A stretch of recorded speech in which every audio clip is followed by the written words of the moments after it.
Surgery కంటే hospital bill అంటేనే భయం. అదే మధ్య తరగతికి అందుబాటు ధరలో వైద్యం. Medistar hospitals. ఎన్నో సినిమాలు ఆయనతో కలిపి చేశాను. ఆయన ఒక రోజు అడిగారు సరదాగా, మురళి సాయంత్రం పూట నువ్వేం తీసుకుంటావు అన్నారు. నేను తీసుకోనండి అన్న. అదేమిటయా బాగా నిద్ర పడుతుందా అన్నాడు. నేను శుభ్రంగా పడుకుంటాను, నీళ్ళు పడుకోగానే నిద్ర వచ్చేస్తాడు. కాదు 60 ఏళ్ళు దాటిన తర్వాత అప్పటికి క్యారెక్టర్ రోల్స్ వేస్తాను. హీరోలు అయిపోయి క్యారెక్టర్ రోల్స్లో ఉన్నప్పుడు అడిగాను అన్నమాట. 60 ఇయర్స్ దాటిన తర్వాత కొంచెం ఏదో ఒకటి తీసుకుంటా ఉండాలి. రోల్స్ అయిన కూడా కొంచెం వీక్ అయ్యి ఉంటాయి. వాటిని యాక్టివైజ్ చేయాలి అంటే ఏదైనా ఒక మంచి డ్రింక్. మామూలుగా సారా కొట్టడం, ఇయ్య కొట్టేసి తాగేసి వాగటం, కింద పడిపోవటాలు, రోడ్ల మీద పడిపోవటాలు ఇట్లా కాదు. నన్ను ఒక మెడిసిన్ లాగా ఒక వైన్ కానీ లేకపోతే మంచి బ్రాండీ వస్తుంది ఫారెన్ నుంచి మంచి, అలాంటివి తీసుకొని ఒక పెగ్గు లేకపోతే 2 పెగ్గు అంతే, అంతకుమించి తాగకూడదు అన్నాడు. అని ట్రై చేయ అన్నారు. అంటే ఇంత పెద్ద ఆయన చెప్పారు, అనుభవంతో చెప్పాడు. ఆయన ఉన్న అనుభవాలు ఎన్నో ఉన్నాయి. వైన్ దాగి చూద్దాంలే అని చెప్పారు. అందుకని వైన్ బాటిల్ ఒకటి తెప్పించుకొని ఇంట్లో కూర్చొని ఇంటికి వచ్చేటప్పుడు ఆ రోజున షూటింగ్లో అది 9 అయిపోయేది.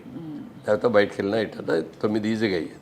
ఇంటికి వచ్చేప్పుడు స్నానం చేసి అప్పుడు డ్రింక్ తీసుకోవటం మొదలుపెట్టి ఆ డ్రింక్ అయ్యి భోంచేద్దాం అనేవాడు 12 అవుతుంది. అప్పుడు దాకా మా ఆవిడ అక్కడే కూర్చుంటుంది తప్ప పడుకోదెళ్ళి. తన భోజనం తన స్వహస్తాలతో భోజనం పెట్టడం ఎప్పుడూ లేదు. పెళ్ళైన మొదటి రోజు నుంచి ఈ రోజు వరకు కూడా తనే వడ్డిస్తుంది. అన్నీ కూడా వేడివేడిగా. ఆ రోజులో మైక్రోవేవ్లో అట్లాంటివి ఏమి లేకపోయినా కూడా నేను వచ్చే టైం చూసుకొని అన్ని కూరలు అవన్నీ వండేసేసి ఒక అన్నం మాత్రం వేడిగా పెట్టేవారు. వేడిగా అప్పటికప్పుడు వండేసి నేను ఇంట్లోకి వచ్చే స్నానం చేసి వచ్చే లోపల రెడీ అయిపోయేది అనమాట. అట్లా ఆ రోజు నుంచి ఈ రోజుగా వేడిగా తింటమే అలవాటు ఏదండి sir. Such a dedicated wife sir నిజంగా.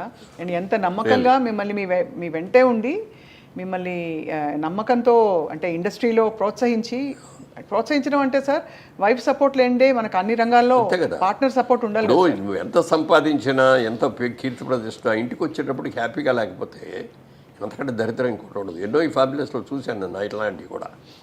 అది వాళ్ళ తప్ప వీళ్ళ తప్ప అనేది పక్కన పెడితే అనుకూలమైన భార్య రాక అనుకూలమైన పిల్లలు లేకపోతే ఆ కుటుంబం ఎంత సంపాదించినా ఎంత పేరు ఉన్నా కూడా వేస్ట్.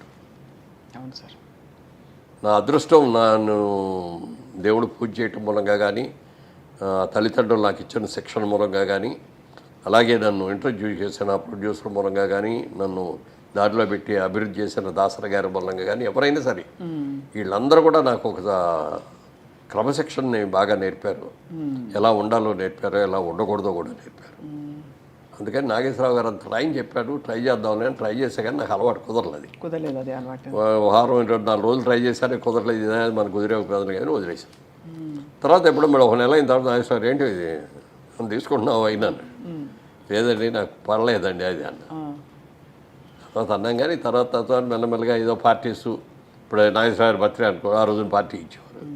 అలాగే పెద్ద బర్త్డేలు ఎన్నో ఉన్నప్పుడు అక్కడికి వెళ్ళినప్పుడు ఏదో ఒక పెగ్ తీసుకోవటం అనేది అలా చేసా. కానీ అప్పుడు దాకా 47 మాత్రం అలా ముట్టుకోరు. చాలా చాలా పెద్ద విషయం, చాలా గొప్ప విషయం సార్. ఎందుకంటే మేము ఇండస్ట్రీ గురించి మామూలుగా వినేది ఇదే బేసిక్గా దట్ ఆ వాతావరణం హాయిగా ఫ్రీగా ఉంటుంది కాబట్టి రూల్స్ లేకుండా ప్రేమలో పడడం ఈజీ, ఎవరినైనా ఇష్టపడడం. అందులో మీ చుట్టూ ఉండేవాళ్ళు అందమైన హీరోయిన్లు అందరూ. సో అది మీరు చాలా ఫోకస్ చేసి మరీ ఇలా ఉండడం అన్నది చాలా పెద్ద విషయం సార్. మోస్ట్ మీతో పాటు నటించిన హీరోయిన్స్ అందరిలో మోస్ట్ గ్లామరస్ ఎవరని మీరు అనుకున్నారు సార్? గ్లామరస్ అంటే మీకు సరైన జోడి. గ్లామరస్ అంటే శ్రీదేవి అంత గ్లామర్ ఎవరికీ లేదండి. చాలా అందంగా ఉండేవారు కదా సార్. చాలా ఎక్సలెంట్గా ఉండేది. ఆ కళ్ళు, అసలు ఎక్స్ప్రెషన్, ఫేస్, మంచి పర్సనాలిటీ. నాకు ఈక్వల్గా ఉండేది హైట్. అమ్మాయి కూడా 5'7", 5'8" ఉండి ఉంటుంది. నేను 5'8" హాఫ్. అమ్మాయి కూడా దగ్గర 7.5, 8 ఉండి ఉంటుంది. Personality, behaviour, wonderful behaviour. ఎప్పుడు ఒక తప్పుగా మాట్లాడటం నాకు కానీ ఏదైనా చిలిపి పనులు చేయటం కానీ అట్లాంటిది ఏమి ఉండేది కాదు. ఆ తర్వాత అంత అందగా ఎవరు అంటే దీప గారు కూడా చాలా అసలు ఎంత అందంగా ఉండేది. కాకపోతే ఏంటంటే వాళ్ళ అమ్మ ఎప్పుడు పక్కన బ్యాగ్ పెట్టుకొని బ్యాగ్లో అన్ని బిస్కెట్లు, ఈ చీడిదిళ్ళు, బాదం పప్పులు ఇవన్నీ తెచ్చిపెట్టి షార్ట్ చేసి రాగానే పెట్టేస్తా ఉండేది. అంటే ఆ అమ్మాయి బాగా ఎర్లీ ఏజ్లో వచ్చింది. ఏదైనా అంటే ఎవరిని అడిగితే 16 years 3 months బాబు అనేది. అలా వీటి పాపం చిన్నది కదా కష్టపడుతుంది అని చెప్పి పెట్టేది. ఆ పెట్టడం మూలంగా కానీ లేకపోతే అమ్మాయికి ఏదో ముందే ఆర్టిస్ట్ చేయాలనే ఆలోచన ఉండి కొంచెం స్టెరాయిడ్స్ ఏదో ఇచ్చి ఇది కూడా చేశారని అంటారు ఎంతవరకు నాకు తెలియదు. దానివల్ల కానీ అమ్మాయికి బాగా బాడీ వచ్చేసింది తర్వాత లేకపోతే చాలా అద్భుతమైన యాక్టర్ అయ్యాడు.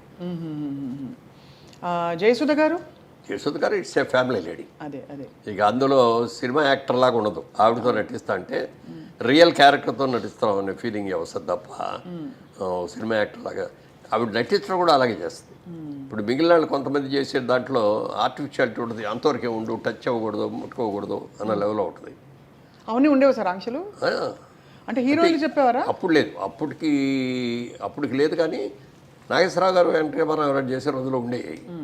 జమున గారు అయితే ఎప్పుడు చేతులు ఇక్కడి నుంచి కిందే తప్ప పైకి పుట్టుకొని ఇచ్చేవారు, ఇట్లా ఈ కూడా పట్టుకొని ఇచ్చేవారు. ఓహో, అంత అంత ఇది కాబట్టి అది ఎన్ని లేకపోయినా కూడా ఎంతైనా కొంచెం దూరంగానే ఉండేవారు. ఇట్లా అప్పుడు ఈ ముద్దులు గిద్దులు ఈ గొడవలు ఏమీ లేవు కదా. అవునవునవును. ఎంతవరకు దగ్గర ఉన్నాలో అంతవరకే ఉండేవారు ఆ క్లోజ్ చేస్తారు. ఈ అమ్మాయి వచ్చేటప్పటికంటే భార్య అంటే భార్యలాగానే ఉండేది అంత. ఇప్పుడు నేను చేసిన సినిమాల్లో కూడా హయ్యెస్ట్ సినిమాలు చేసింది ఆవిడతోటే. మా సినిమా ప్రొడక్షన్లో కూడా ఆవిడ చాలా సినిమాలు చేసింది. Very cooperative artist. అసలు మామూలుగా హీరోయిన్ లాగా గిద్దుకోటాలు ఉండవు. సింపుల్గా మేకప్ వేసుకొని వచ్చేస్తుంది. ఇది మధ్యతరగతి కుటుంబం క్యారెక్టర్ అంటే దానికి తగ్గట్టే హెయిర్ డ్రెస్ దానికి ఏముంటుంది, పెద్ద హెయిర్ డ్రెస్లు కూడా చేసుకునేది కాదు. మామూలు నేత చీరలు, పట్టు చీరలు లాంటివి ఇట్లాంటివి కట్టుకొని అట్లా న్యాచురల్ యాక్టర్ లాగా ఉండేది అనమాట. సో అలా మరి జయచిత్ర గారితో ఆ రూమర్ వచ్చిన తర్వాత మీరిద్దరూ మాట్లాడుకోవడం జరిగిందా సార్? అయ్యో ఇలా వచ్చేసింది, ఎలా క్లియర్ చేద్దామని. కోర్టుకి వెళ్ళినట్టున్నారు కదా మేడం? నేనే వెళ్ళాను. కోర్టుకి వెళ్ళలేదు. ముందు నోటీస్ ఇచ్చాం వాళ్ళకి, పేపర్ ఆడికి ఇవ్వగానే ఆడి పరిగెత్తుకు వచ్చేసి, సార్ మా వాడు ఎవడో తప్పుగా ఇచ్చాడు, సారీ అండి క్షమించండి అంటే అది విత్డ్రా చేసుకున్నారు. చేసుకున్న తర్వాత అది జరిగిన నెల రోజులకి అప్పుడు అన్ని సినిమా అక్కడి నుంచి మెడ్రాస్ నుంచి వచ్చేవాళ్ళం కదా, మెడ్రాస్లోనే ఉంది ఇండస్ట్రీ. మార్నింగ్ ఫ్లైట్కి ఇక్కడ షూటింగ్ వస్తున్నాం. దాసరి గారు ఒక షూటింగ్ వస్తున్నారు, నేను ఒక షూటింగ్కి వెళ్తున్నాను, జయచిత్ర గారు ఒక షూటింగ్కి వెళ్తున్నారు. ముగ్గురు ఫస్ట్ మార్నింగ్ ఫ్లైట్లో ఇక్కడికి వచ్చాం. ఆడు మళ్ళీ ఇమ్మీడియట్గా నెక్స్ట్ డే ఆడు పేపర్లో రాశాడు, వాళ్ళ రోజు దాసరి గారి ఆధ్వర్యంలో మురళీమోహన్ గారు జయచిత్ర గారు పెళ్లి చేసుకోవడానికి హైదరాబాద్ వెళ్ళారు. ఎక్కడ కూడా బాబు, ఆవిడ ఎప్పుడు నువ్వు అని కూడా పర్లేదు. ఇన్నేళ్లలో నువ్వు అని కూడా అనలేదండి. నా హీరోయిన్స్ ఎవరైతే సార్ మీరేనే అంటాను నేను, ఎవరిని కూడా. యశోదరు కూడా నువ్వు అంట, నువ్వు అన్నా మీరే అని అంట.